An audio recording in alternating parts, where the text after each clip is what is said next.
ANP ने आज PDM से अलग होने का फैसला कर लिया है और ये कहा कि जी अब हमारा इनके साथ चलना मुमकिन नहीं है। एएनपी को ये लगता है कि शायद हम एक काबिल कबूल पार्टी के तौर पे सामने आ सकते हैं कि मखदूम अहमद महमूद साहब से, जो पाकिस्तान पीपल्स पार्टी के एक सीनियर रहनुमा हैं, जहांगीर तरीन साहब के साथ रिश्तेदारी भी उनसे उनकी मुलाकात हुई है और अगले हफ्ते कराची में साबिक सदर आसिफ अली जरदारी से भी वो मुलाकात करेंगे। जहांगीर तरीन इस मुलाकात में पीटीआई छोड़ने और साथियों समेत पाकिस्तान पीपल्स पार्टी में शमूलियत इख्तियार कर लेंगे।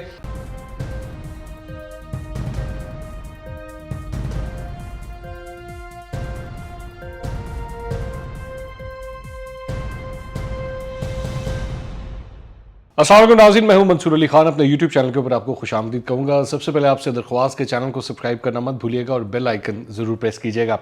नाज़रीन, दो खबरें हैं जिसके ऊपर बड़ी इंपॉर्टेंट आपसे बात करनी है। सबसे इंपॉर्टेंट बात जो है वो तो सबसे पहले ज़रा एएनपी के हवाले से बात करते हैं, उसके बाद मैं ज़रा जहांगीर तरीन साहब के हवाले से भी बात करूँगा। एएनपी ने आज पीडीएम से अलग होने का फैसला कर लिया है और इसका बाकायदा तौर पर उन्होंने ऐलान किया प्रेस कॉन्फ्रेंस के अंदर और ये कहा कि जी अब हमारा इनके साथ चलना मुमकिन नहीं है।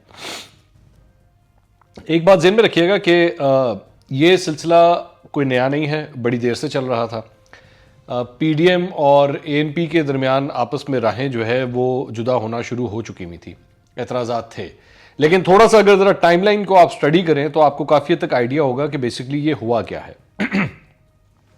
इसके लिए सबसे इंपॉर्टेंट बात यह है कि ये जो खबर है, ये खबर ज़रा गौर से देखिएगा।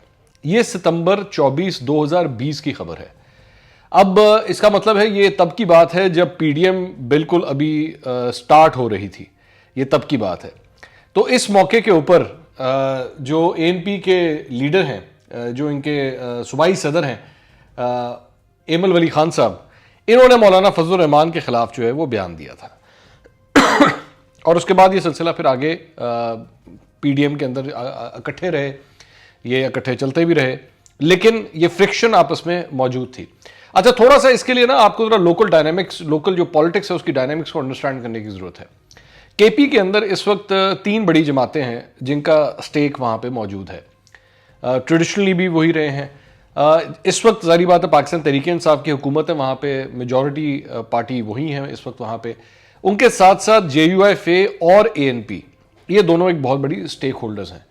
अब इस मौके के ऊपर अगर आप ज़रा नंबर उठा के देखें तो 145 के केपी असेंबली के ऐवान में एएनपी की केपी के अंदर 12 सीटें हैं, सिर्फ 12 सीटें, इससे ज़्यादा नहीं है।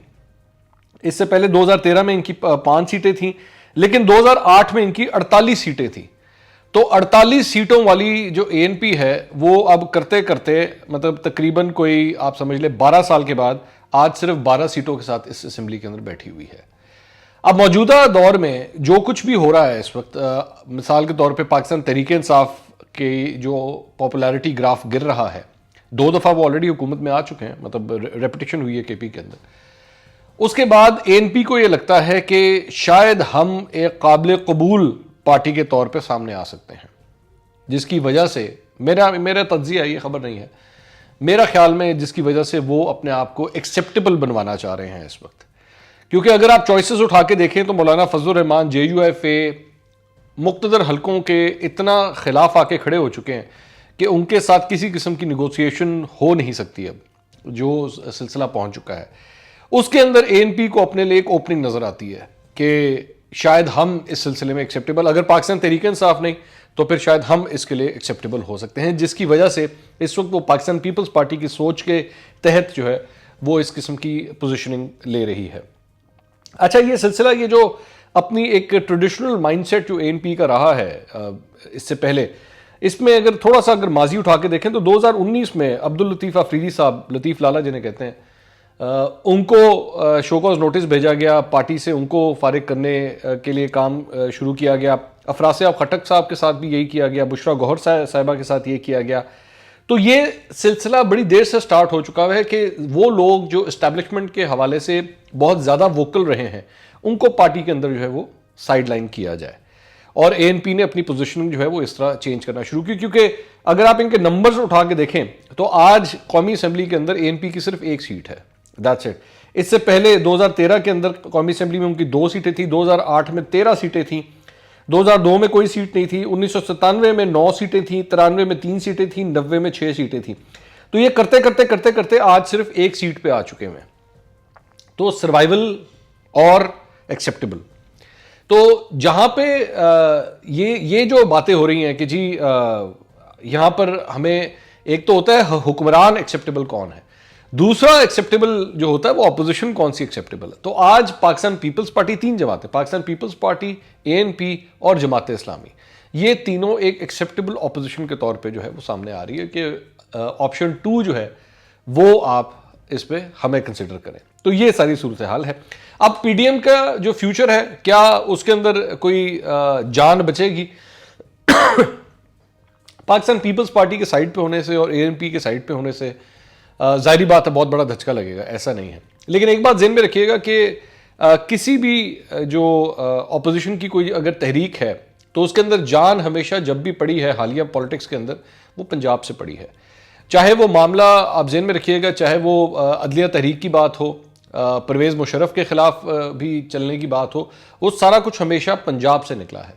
پاکستان پیپلز پارٹی افتخار چودھری صاحب کے خلاف بھی جو ہے وہ نہیں نکلنا چاہتی تھی, آپ کو اس وقت بھی یاد ہوگا, جس کی وجہ سے ہم لوگ جو ہیں وہ کافی حد تک آگے جا کے پھر نواز شریف کو جو ہے اس سلسلے میں لانگ مارچ کے لیے جو ہے جب نکلنا پڑا تو اس کے بعد معاملات کے جا کے طے ہوئے, یہاں تک کہ اعتزاز احسن صاحب پاکستان پیپلز پارٹی سے سائڈ پہ ہو گئے تھے اور نواز شریف صاحب کے قریب ہو گئے تھے, کیونکہ ان کو یہ لگتا تھا کہ اگر افتخار چودھری صاحب کو جو ہے وہ بحال کروایا جا سکتا ہے تو وہ نواز شریف کے ذریعے کروایا جا سکتا ہے.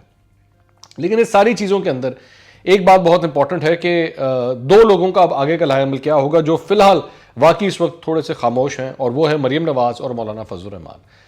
تو ان کی جو ہے وہ آگے اب چال کیا ہوتی ہے, کیا یہ بولتے ہیں یا نہیں بولتے یا خاموشی کے ساتھ ہی, کیونکہ مسلم لیگ نون میں تو اب حمزہ شہباز جو ہیں وہ نظر آ رہا ہے کہ وہ ایکٹیو ہو رہے ہیں. ڈسکا کے الیکشنز کے لیے بھی جو ہے وہ تیاری کریں گے, وہی کیمپین رن کریں گے, اور اس کے ساتھ ساتھ بعد میں آزاد کشمیر کے لیے جو اس وقت تیاری کی جا رہی ہے مسلم لیگ نون کی جانب سے, اس میں بھی خیر مریم نواز کا نام بھی اس میں شامل ہے, لیکن اس میں حمزہ شہباز بھی اس میں ایکٹیو ہوں گے.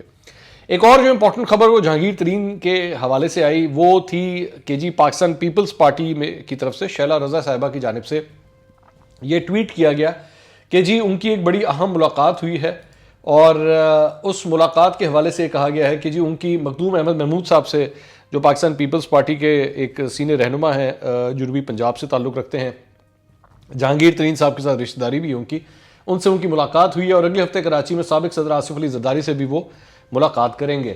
اور انہوں نے کہا ہے شیلا رضا صاحبہ نے کہ خیال ہے کہ جہانگیر ترین اس ملاقات میں PTI چھوڑنے اور ساتھیوں سمیت پاکستان پیپلز پارٹی میں شمولیت اختیار کر لیں گے.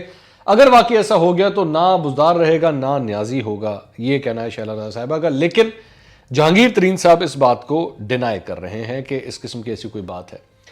اچھا, اگر جہانگیر ترین صاحب نے یہ سب کچھ کرنا بھی ہوگا نا, کہ اس قسم کی کوئی ملاقات اگر ہونی بھی ہوگی, تو میری نظر میں اس میں ابھی کوئی ایسی اناؤنسمنٹ نہیں ہوگی. اس کو وہ لوگ کبھی بھی پبلک پلیٹ فارم کے اوپر اناؤنس نہیں کریں گے. اس قسم کی ملاقاتیں اس طرح نہیں ہوتی. پبلک پلیٹ فارم تک بات تب آتی ہے جب ایکچولی کوئی نہ کوئی ڈیل ہو چکی ہو, کوئی نہ کوئی فیصلہ کیا جا چکا ہو کہ جی اب یہ ہونا ہے. ورنہ پس پردہ اس قسم کی بہت سی ملاقاتیں ہوتی ہیں. کئی ایسی ملاقاتیں ہوتی ہیں جو میں پبلک ڈومین میں پتہ بھی نہیں لگتی.